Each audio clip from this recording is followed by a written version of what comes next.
Hey, you guys, it's your bestie, Kenny. I'm so excited to be talking to you guys right now because it has been a while.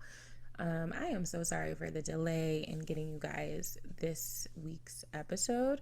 So, I have a special surprise for you. This week, you are going to get two episodes. It actually worked out that way because part of the delay was because this particular episode is so juicy, so jam packed that I had to split it up into two different parts. So technically, it's going to be this week and next week. I'm doing an early drop, even though it is late. I'm doing an early drop on Friday for this episode that you are going to be hearing after this intro.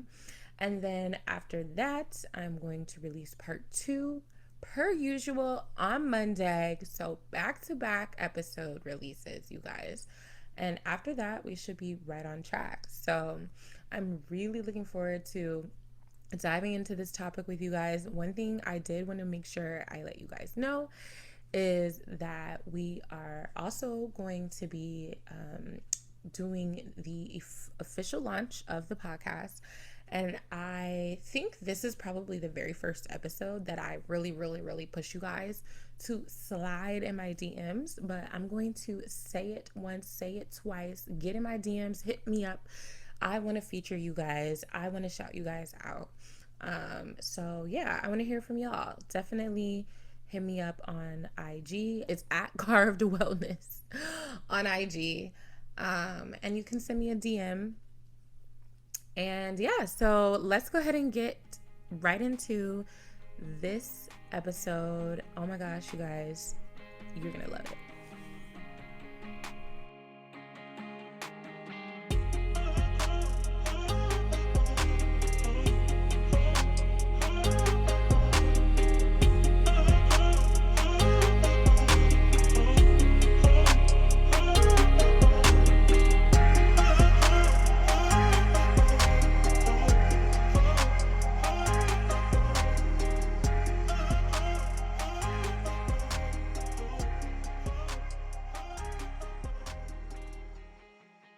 Hey everybody, and get in here. Welcome to another episode of the Crafted and Carved podcast.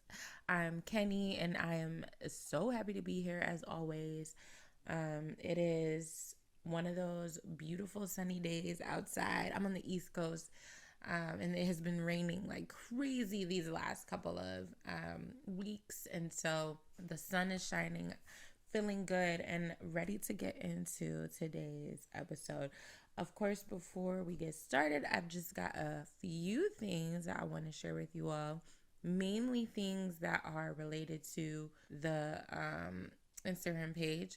I want you guys to make sure you go follow us at Carved Wellness, at CarvedWellness, so that you can send me a DM. I want you guys to feel like you can reach out to me at any time.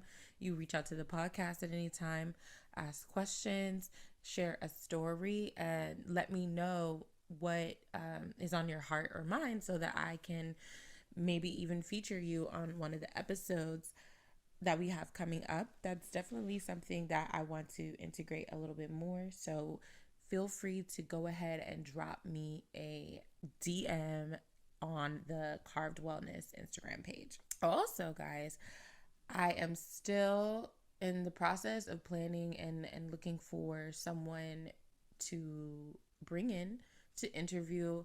And I would love some ideas of not only people, but potentially topics. What do you guys want to hear about, and who may you want to hear from? Even if you don't know a specific person, maybe what type of person. Do you want to hear from a therapist? Do you want to hear from a relationship coach? Do you want to hear from an entrepreneur? What would help you guys right now in terms of other people outside of myself blabbing on the microphone with me? Even though I know you guys just love hearing me talk. Okay, that is some very basic housekeeping that I wanted to share. In addition to that, we are hopefully going to be wrapping up the foundational series not this episode, but the next episode. And with that, we should be leaning more into some of the relationship topics. I know relationships have been hot button discussions all over social media, all over the podcast space. And I want to give you guys a chance to dive into that discussion with me as well. Although I have been very hesitant, very resistant, and I wouldn't even say hesitant and resistant, just careful. I want to be careful because the space is a space that is very, like I said, highly discussed right now. And I think there are a lot of opinions, a lot of opportunities for people to share their thoughts and their processes that may be coming from just all over the place. And I don't want to do that with you guys. I want to be very clear. I want to be very straight about what I'm giving to you in the relationship space. And I also want to be clear about where I am myself in the relationship space, because I've struggled, honestly, quite often navigating relationships, obviously not just romantic ones, but all sorts. And I just really want to be clear about how I want to go about it. So I'm glad that we extended the foundational series out just a little bit more to give you guys some things that have been on my heart. As I've shared with you before, a lot of these topics are topics that I have dealt with either recently or over the last few years that I feel have been like instrumental, essential, necessary, absolutely just like I need this in my life, and I don't know what I was thinking or what I was doing before I got to grasping these concepts and understanding these concepts. So for me, it was really important that I share with you guys the journey, the phases, the growth, the change, the insight, that I gained as I went through these different things. So yes, also, I'm glad you guys have been tuning in. I'm glad that you've been supporting and just working with me as I am delving into the space of podcasting. So I want to just thank all of the listeners that have been listening thus far, especially any of you who have shared, liked, and subscribed. I am grateful for you. We got to come up with a name. I don't want to know. I don't know what I think I said at one episode that I was going to call us the Crafters, but I just feel like that is so cheesy. Like it makes me think of like somebody's grandma like sitting in yarn club, like just which more like that's amazing if you're a grandma, you do that, or a grandma that does that. But I want to keep us a little bit more down to earth, a little more young spring chicken type of thing. So I'm gonna keep thinking about it. You guys have any ideas? There's another way that you can reach out to me and DM me and let me know what's going on. One last thing, you guys, is I am going to be trying to navigate this space to the best of my ability with respect to just how I engage in the podcast. I've been listening to a lot of the episodes back, which I love doing, which is hilarious because I hate listening to myself. But in general, I think, I'm spitting some fire on these episodes sometimes. And it is always nice to listen back and just be blessed by the own words that I have shared with you guys. But in doing so, I've noticed that I say a lot, and I think it is because I am not naturally a public speaker, even though that is something I have to do regularly in my profession. But because nobody really faults you for doing that as a lawyer or, in front of a judge, then I guess I never really caught it or paid attention to it. And I think the use of the is like okay sometimes, but it is absolutely obnoxious and annoying. So that's another reason I wanted to thank you guys for being faithful and loyal and tuning in as I refine my own craft and get better and just work on some ways that I can connect with you guys and speak to you guys and deliver the message with as little distraction as possible. Obviously, I think there's no world in which I would not ever say again, so give me grace. But just know that I'm working on it, and I love you guys still for listening. Okay, so that was a long intro. Thank you guys again for being here. I'm really excited to jump into today's topic. It is all about positivity And the official title is Toxic Positivity versus Choosing Joy. Well, I guess that's the official theme. It's never an official title. The title is whatever I pick whenever I upload the episode. But the official theme or topic for today is toxic positivity versus choosing joy. And I hope you guys are excited. This is a recipe episode. I love incorporating the recipes into this because it is so random.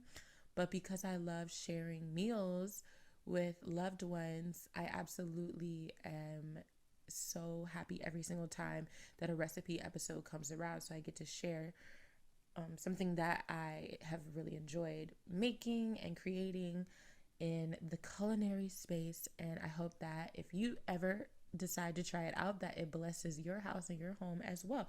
Funnily enough, I actually made this yesterday. So I'm not going to tell you what it is yet, but I just want to tell you that I literally made this yesterday. And it is really just so delicious, so quick, and so easy. And you're going to be obsessed with it. So I can't wait to tell you about it later on, probably at the end of the episode. So stay tuned so you can hear what the recipe is for the week. Okay, so why did I choose this topic? I chose this topic, and you have to know if you listened to last week's episode that I wasn't going to extend the foundational series. We were supposed to be jumping into the relationship series. And then I realized I wanted to talk more about two additional topics, this week's topic and next week's topic, because they have been weighing heavily on me this last week and a half. Interestingly enough, the positive side of this conversation, which is the choosing joy side, had been weighing heavily on me, which is why I wanted to talk to you guys about toxic positivity. Because in this last week, recognizing how important and incredible it has been to choose joy really showed me how terrible of an impact toxic positivity had on my life. And I feel like I had to break away from toxic positivity first to really embrace choosing joy and really understand that it's okay to choose joy, but also freeing myself from the toxic positivity that had really had me in a chokehold for quite some time. I think toxic positivity is easy and choosing joy is difficult. That's kind of what I surmised over these last couple of weeks. And I feel like when we have the opportunity to, toxic positivity is what creeps and seeps up on us the most. And some people are not, they're just plain negative, okay? So some people don't even know how to do toxic positivity at all, and you're just a negative Nancy, and that's not okay either. So the choosing joy part of this episode is still for you if you are a negative Nancy. But today I'm definitely speaking to my toxic positivity people because even when I was going back through this, I'm recognizing I still struggle with some toxic positivity that has been pushed on me by people, self-imposed by myself. And I think it's a larger beast than I ever wanted to admit to, and that I don't think is talked about enough in present day society, because there are so many people that are regularly preaching to look on the bright side and things like that, that the concept of toxic positivity almost seems counterproductive. So we're gonna dive into it today, guys. I really want you guys to hear what I'm saying. It's coming from my heart. And also know that because it is an area of my life that I am still heavily trying to understand, that a lot of the information today I'm giving to you from a space of learning along the way. I actually really delve quite deeply into an article, just like last week's episode, to get the information and to really get some understanding on this toxic positivity stuff. Because you might think I'm saying toxic positivity and it is just some concept that I came up with. And honestly, when I wrote this episode, I thought it was too. And then I did some more digging, and this is a concept. This is heavily studied. There are books on toxic positivity. It is a real thing, so much so that I think it has plagued so many people and resulted in so many mental health issues that is why there's a lot of research done on it. The only thing, like I said, it's not publicized highly. It's not in the media. It's not being pushed into the media. It's not being thrust into the media. So that's why we're going to talk about it today. We're going to highlight it, and I'm probably going to dedicate this week. Sometimes I like to just share basic things on the Instagram page that are encouraging, uplifting, but I think I want to spend a lot of time forcing people to look at information related to toxic positivity so we can start to dismantle some of those narratives and thought processes that are so detrimental. So, like always, when we dive into a complex topic, I like to start off with a definition. What is toxic positivity? And as I shared, found an article, and the article comes from Medical News Today. And let's see who the author is. It is by Jacqueline. Oh, it is medically reviewed by Jacqueline Johnson. So Jacqueline Johnson is the doctor that reviewed the article and says, yes, this is correct. This is good. It's saying everything we needed to say. Nothing about this article is inconsistent or incongruent with medical research that's out there today. But the article is actually by someone by the name of Zon Villines. I don't know if I'm pronouncing that right. I'm actually going to probably link this article in the description so that you guys can go look at it, because I rely on it so heavily this episode that I want you to be able to view it for yourself and take some of it in if that's what you want to do. But it is a Medical News Today article, and they give a definition of toxic positivity. And the definition says, toxic positivity is an obsession with positive thinking.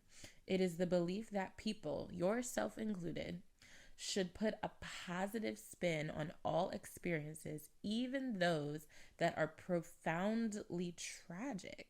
So we're sitting here, right? And your friend calls and says, hey, my grandma just passed, I just wanted to let you know I'm struggling. And you say, oh my goodness, sweetheart, that is horrible, but it's going to be okay. Everything happens for a reason, and your grandmother went to a better place. Now that sounded wonderful, right? Like from what I said, I didn't say anything bad. I didn't say anything horrible. And I definitely didn't say anything negative.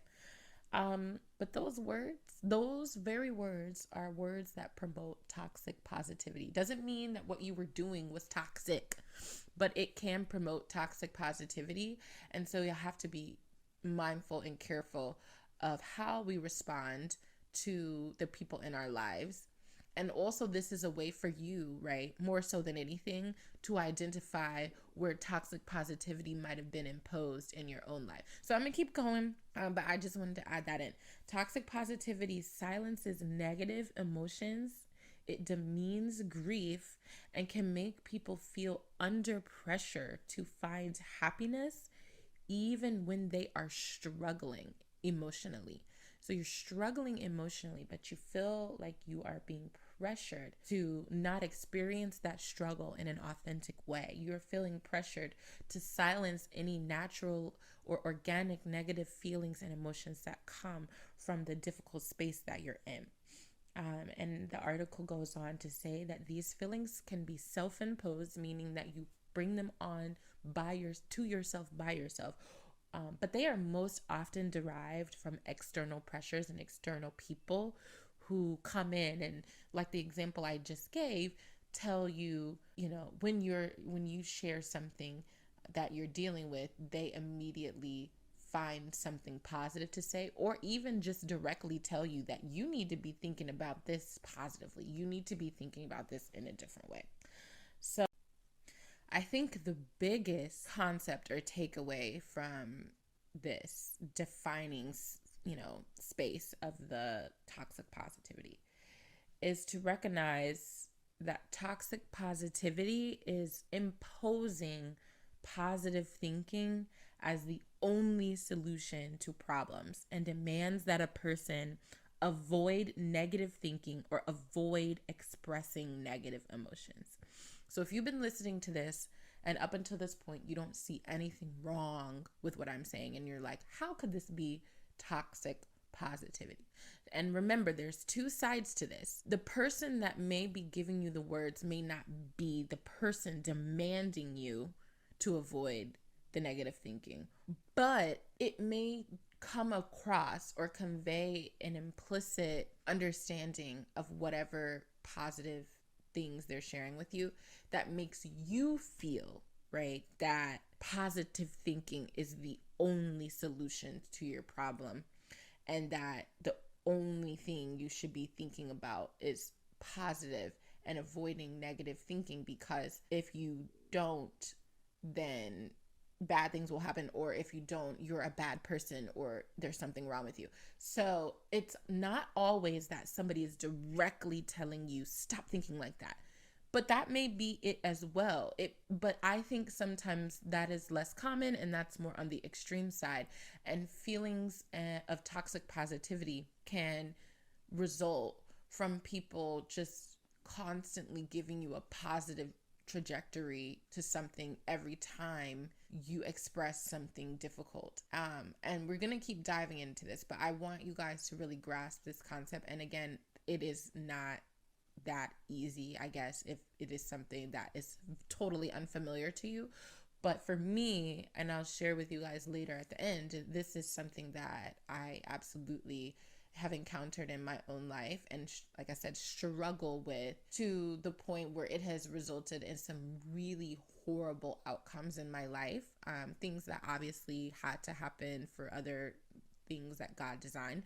But at the same time, I'm like, gosh, like if I only had embraced choosing joy earlier and isolated myself away from toxic positivity or freed myself from toxic positivity, I would be in a completely different space, you know, or I would hope or think that I would be in a completely different space.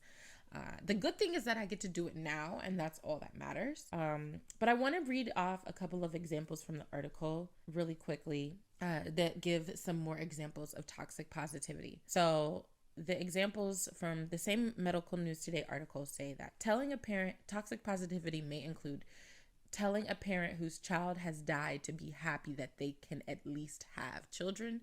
Ooh, that's rough. That, I guess, would be someone who is infertile, feeling like, you know, that's really rough. Like, I don't know who would say that. Feels very extreme, and I hope nobody would do that. But at the same time, that is definitely an example. But here's the more blatant one that I was sharing with you guys, where toxic positivity can also include asserting after a catastrophe that everything happens for a reason.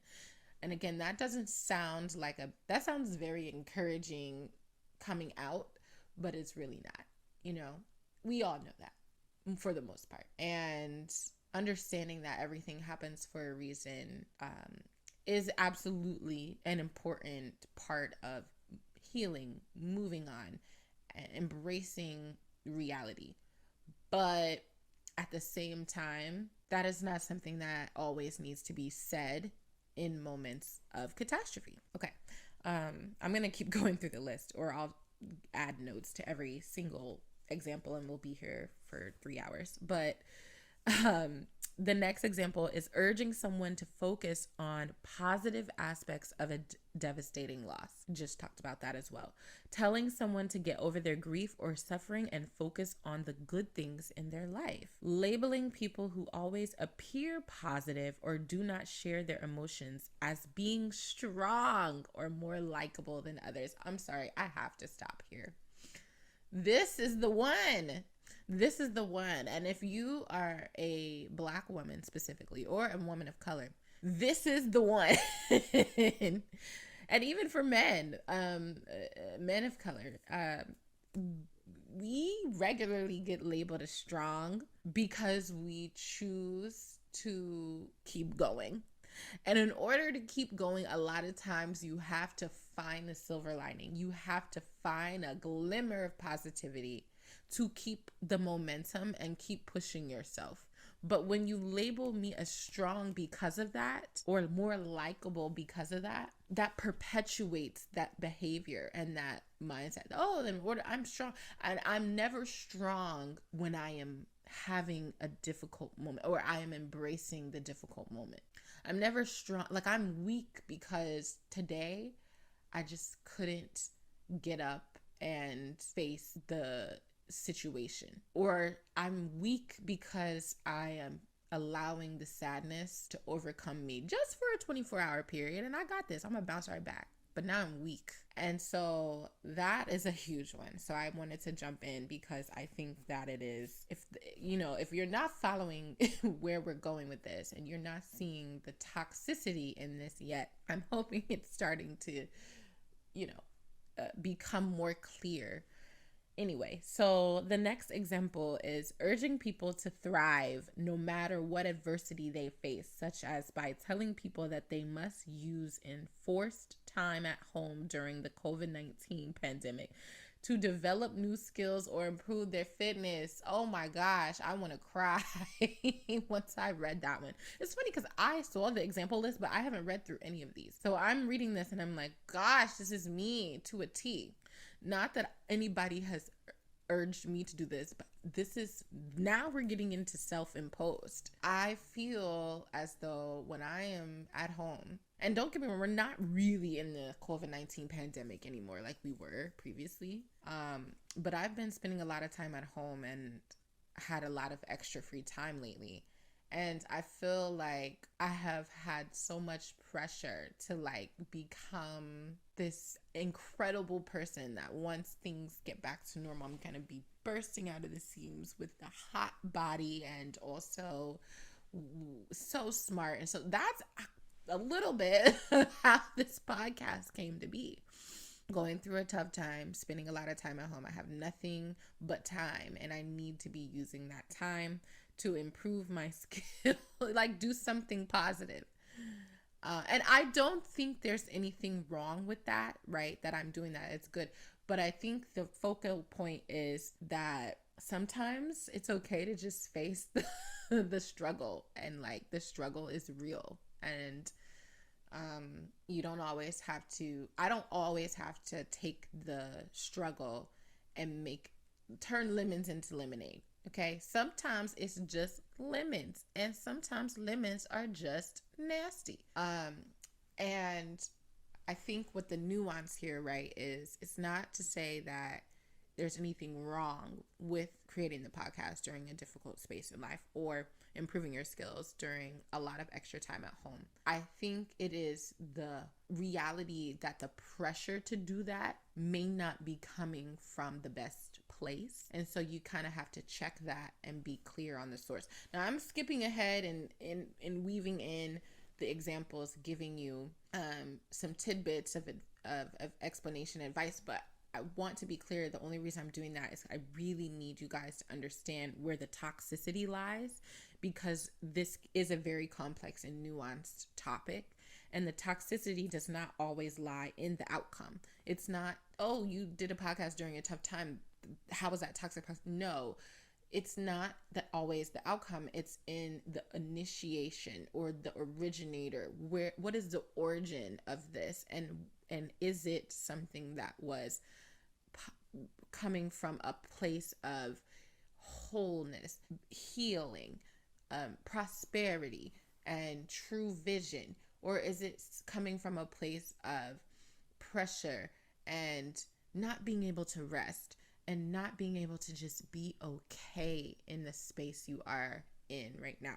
And then the last example is brushing off someone's concerns by saying it could be worse, which I don't know. If someone said that to me, I would be like, what? But people do that all the time. And it could be worse is an interesting statement, because if I say, oh, it could be worse, no, that's horrible. But if someone is like, you're having a rough time, but think about all the kids in Africa, or even in the United States, that are without homes and without food, and it could be much worse, you know.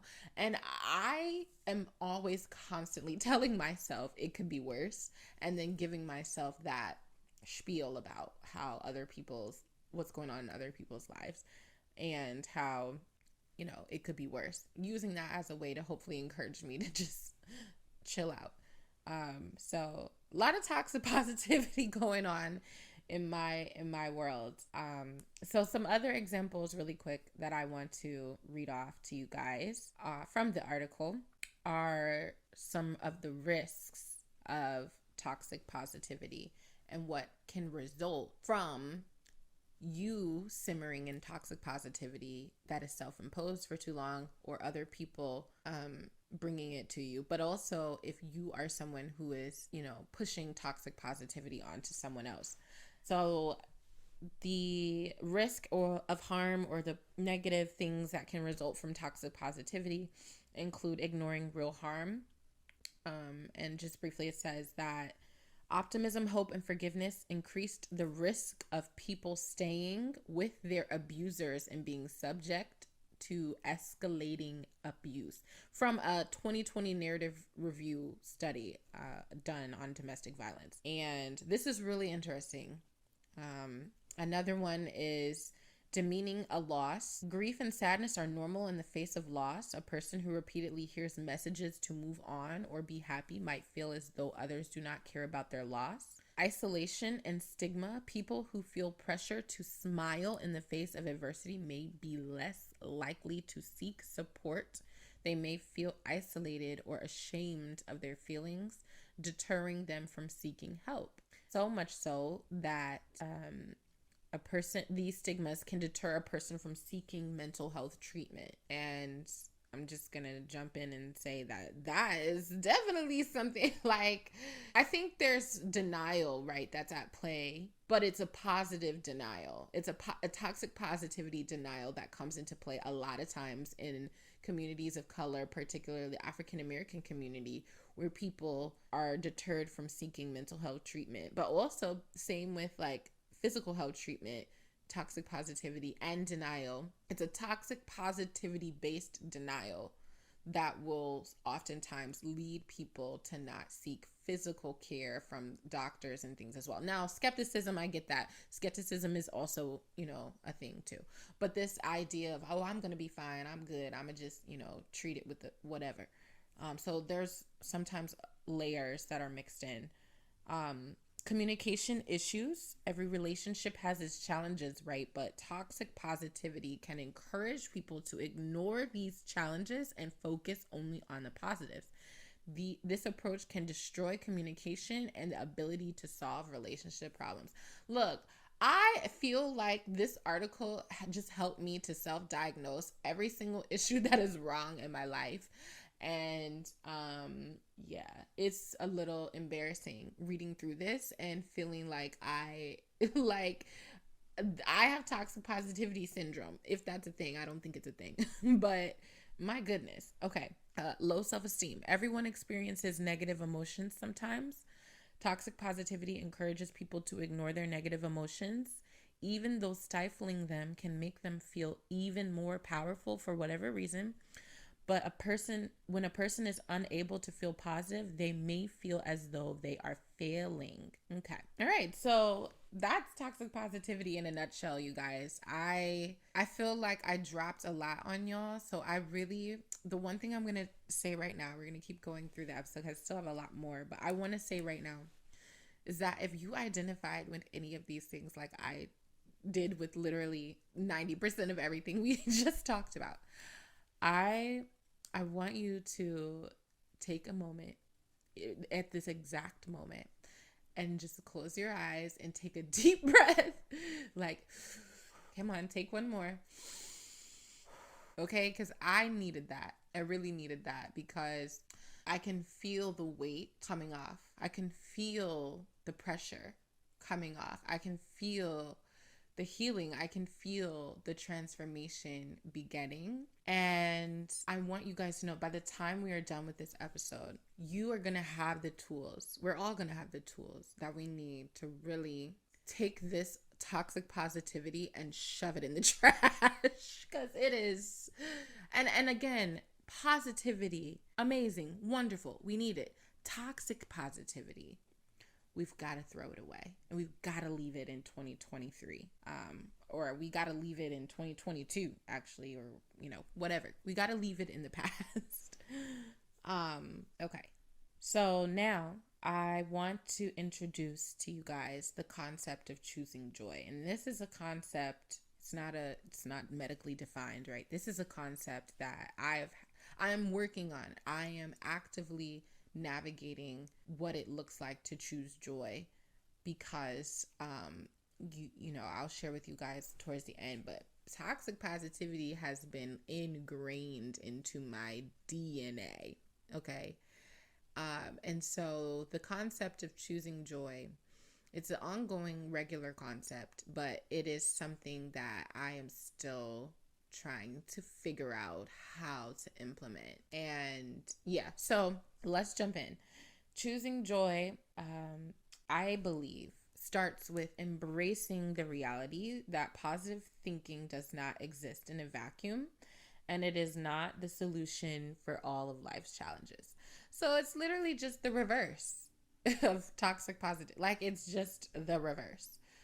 Like, positivity is not the only solution. Positive thinking does not exist in a vacuum by itself as the only thing where you just have to jump in and cover yourself in positive thinking and everything is going to be fine. Nope. No. It's interesting because I think there have been a lot of studies done on the science of smiling and how, like, smiling is so good for you, and it increases the endorphins that are necessary and critical to healing physical ailments in the body as well as becoming whole. Like, just putting on a smile, right, can actually do or provide physiological benefit for wellness, and that is very powerful. Okay, and I'm not going to sit here and take away from the fact that smiling when you don't have it is a great way to start the healing process, right? But key aspect being start, right? It is not the solution. It's not the only solution. And I believe that choosing joy really starts with fully recognizing that it is a choice. That's why it's called choosing joy. It is not joy. I mean, obviously it is joy, but it is not just joy. It's not a band-aid. It is a choice. And toxic positivity is removing that choice. It seeks to remove the choice from you and just impose positivity. Impose. Positive. And that's all you get. Nothing else. You know what I'm saying? It's like going into a candy store and but you can only choose one candy. Like, you have all the money in the world, but you can only buy one candy. Being told you can only buy one candy. And that is so whack, this is a candy store full of candy. I've got all this money in my pocket. Why do I only get to come away with a Tootsie Roll? I don't even like Tootsie Rolls like that. They're all right, but they don't really satisfy my sugar craving because I don't really like Tootsie Rolls for real. But I'm being told that this is all I can get. Where is that coming from and why, And anyway, so I believe also that in order to choose joy, we have to embrace every single thing that comes with a difficult or negative circumstance in our life. And when I say that, I mean we have to embrace the good, we have to embrace the bad, and we have to embrace the indifferent. We have to embrace the full spectrum, So, like I said, toxic positivity demands that you only embrace the good out of a negative or difficult circumstance. But choosing joy means that you embrace all of them. Good, bad, and different. And not just the good, bad, and different aspects of the thing, but also the good, bad, and indifferent emotions that are tied to those things. So sometimes you're going to be in a space where, okay, I recognize that this has all, that this the circumstance has 5 different layers to it. I understand that. I understand that it could go in a positive direction. I understand that it could just kind of fall flat. And I also understand it can go completely bad. Cool. Positivity, net toxic positivity would have me say, but I'm only going to be absolutely happy and excited and thinking about all the good things that are associated with this circumstance. And choosing joy means I'm embracing all 3 of the possible outcomes, as well as any emotions tied to each different category, right? So yes, I'm excited. I'm happy about the prospects of the positive thing happening, but I'm also scared about the prospects of the negative thing happening. And I'm also feeling anxiety about the fact that this may just not even go anywhere. And I'm allowing myself to sit with all of these things. I'm allowing myself to sit with the thoughts, and I'm allowing myself to sit with the emotions, the happiness, the excitement, the anxiety, and the fear. And all of those are, I believe, so crucial and critical and important to us getting away from toxic positivity, right? But really understanding what it looks like to choose joy. Because when you sit with those emotions, you allow yourself to embrace where you're really at. And then choosing joy doesn't look like, okay, now I've laid all these out on the table. Now I'm going to pick joy. No. Let me explain what choosing joy actually looks like. I'm going to give you guys an example that I came up with. Let's say like you lost your job, for example, and you cry and you sulk and you do a little journaling on day 1, or honestly, maybe you don't do anything on day 1 or even for the first week. Like you're crying, you are boohooing, like, and what I'm saying, this is what choosing joy looks like, right? So immediately you lose your job, you're allowing yourself to be in that sadness. You are crying. You are devastated. You are unable to get out of bed, okay, for the first 48 hours or even 72 hours or even the whole week, whatever it takes. You're even allowing the negative self-talk in. Oh, I was so stupid for this. I shouldn't have done that. How did I let this happen? You're allowing it in. And I hate negative self-talk. I don't believe in negative self-talk. We just did an episode about self-love, and we're kind of dispelling the use of negative self-talk. But the reality is it's a real thing. And if it comes up in your spirit and your soul and your mind at that time, you have to let it out. That's the only way to get it out. But choosing joy means that we don't stay there. Okay. It does. And again, we're not jumping to, la-di-da-di-da, everything's good now, I got it all out. No. Okay. So watch this. In the example, after you allow all of that out, now you do begin to journal, your thoughts and your negative things. And you start giving those things to God. You start talking to some friends about the negative things and letting them encourage you and build you up. You start to wash yourself in the Word of God and read scriptures. You start to pray. Ask God to take away the heaviness. Ask God to revive your spirit. You begin to surround yourself. Okay, you're surrounding yourself with positive people and positive activities, like things you enjoy, people you enjoy spending time with. You begin to take yourself out to dinner or go for a nice walk in the park because those things make you happy. You begin to read encouraging books that speak positivity and, give you advice on what are some ways that you can advance yourself in the career space. And you find encouraging posts on social media that uplift you, or encouraging podcasts like the Craft and Carve podcast to help build yourself up.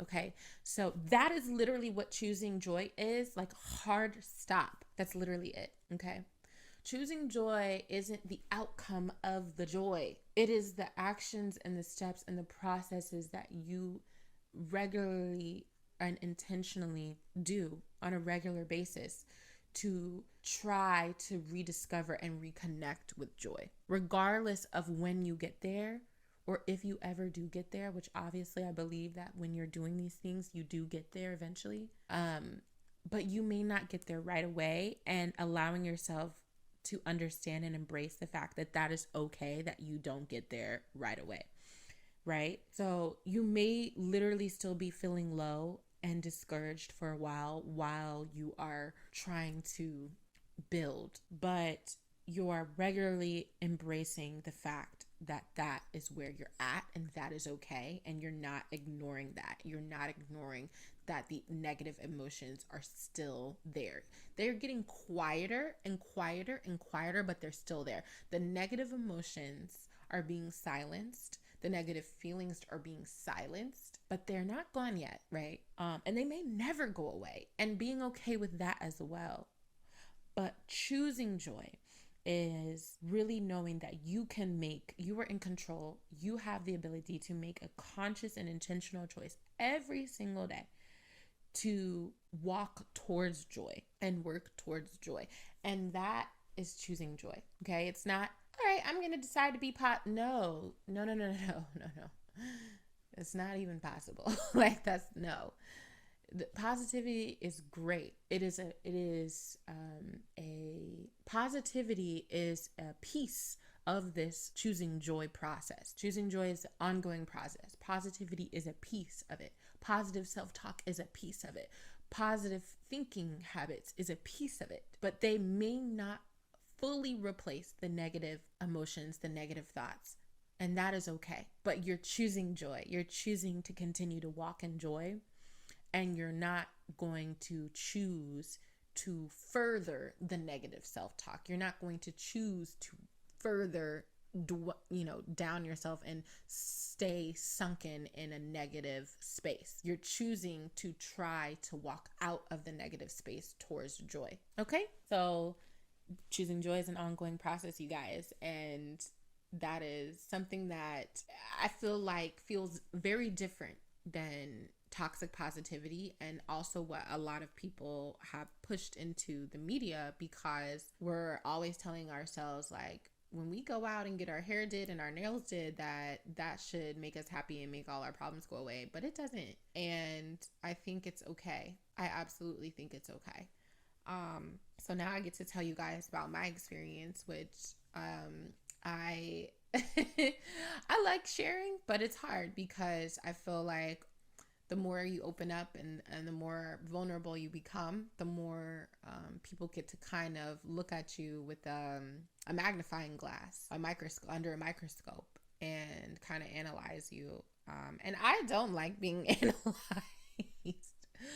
But I really do hope that as I'm continuing to share with you guys my story, the things that are, in my life and my world that I've experienced, I hope that these things help you. I hope that you feel connected to me. I hope you feel connected to my experiences, because if you are connected to me and my experiences, then I hope that means you'll be connected to me as I grow, as I find success, as I find prosperity, because I hope that will help you to feel that you can do it too, right?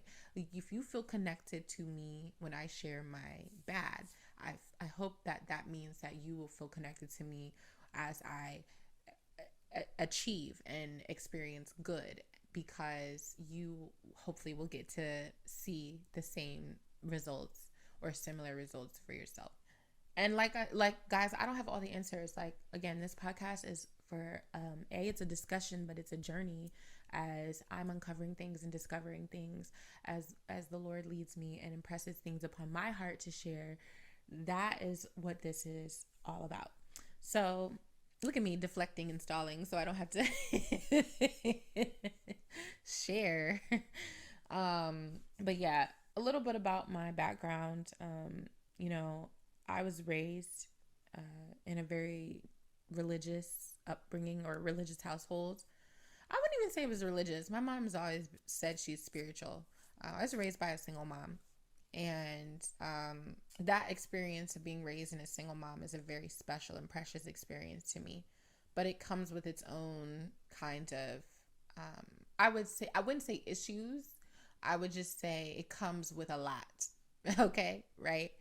And that in itself breeds a lot of interesting things that I've had to sit with and work through and navigate in my adulthood. But as I said, I was brought up, I had a church background, a church upbringing.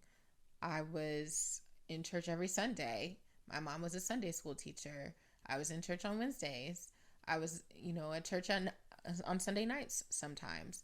And this isn't just my mom, mind you. This is everybody. My uncle was a pastor. I grew up going to his church as a kid.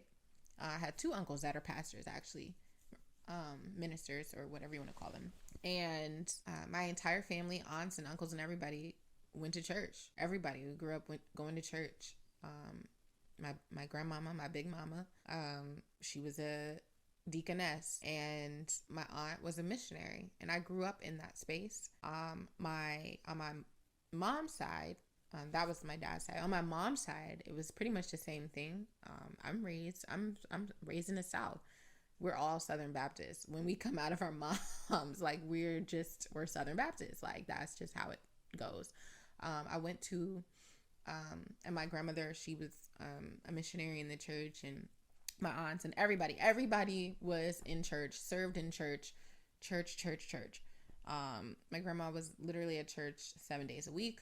My mom put me in Christian school, religious school, up until high school, I believe. So I was going to Christian schools, which I just want to take a second to pause because this past week we heard about a tragic event, very, very tragic, that happened in Nashville, Tennessee at the Covenant School, where 6 individuals were murdered or lost their lives due to an armed gunman entering the school. Another mass school shooting, unfortunately. And this one really hit home.